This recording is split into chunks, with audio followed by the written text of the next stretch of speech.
My name is Sarah, and I was 18 when I got married. Some people might say that's too young. But where I come from, early marriage isn't shocking, it's tradition. Girls grow up seeing it as part of life. Expected. Normal. But tradition can't silence fear. No matter how many weddings I had seen, how many brides I had watched smiling for pictures, nothing prepared me for what came after the celebration.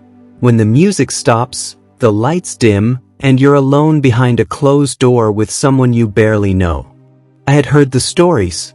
Some whispered with a smile. Others, not so gentle.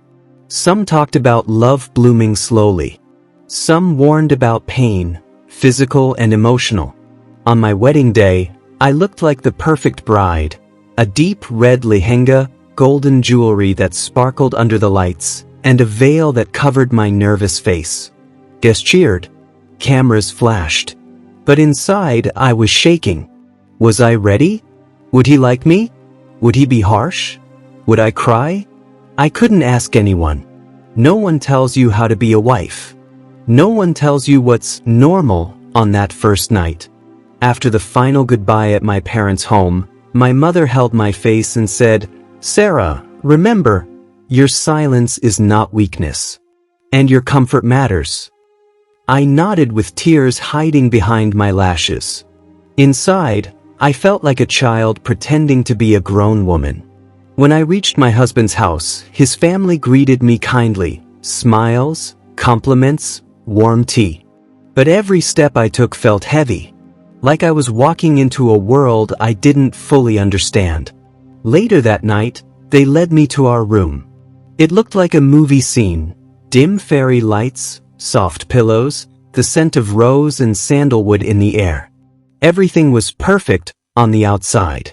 Inside, I was a storm. I sat on the edge of the bed, dressed in a new silk outfit. My palms were cold.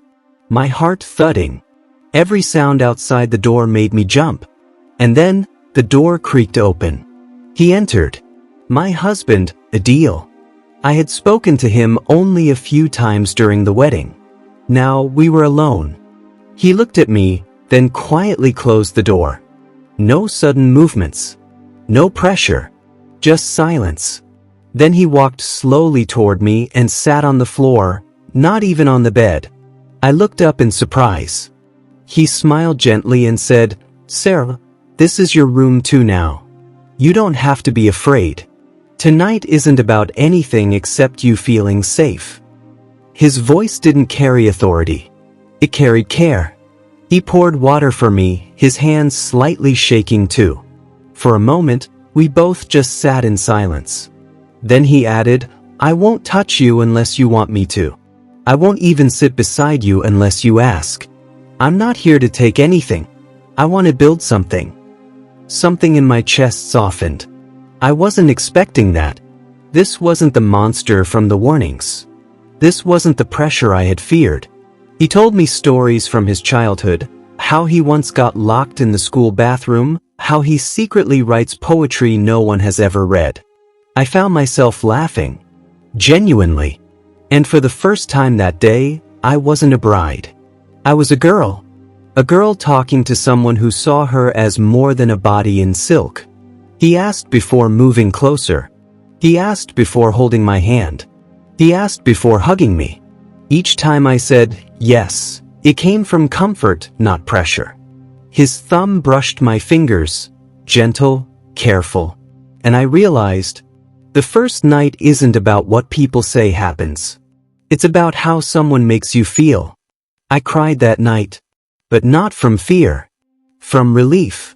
From knowing I had not married a stranger, but a man who respected my fear, who waited instead of pushing. So to every girl listening, your first night shouldn't be about fear. It shouldn't be about silence or suffering.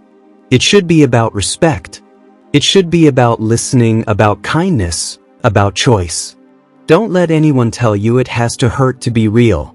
The most beautiful beginning is not between bodies, but between hearts that promise to walk gently.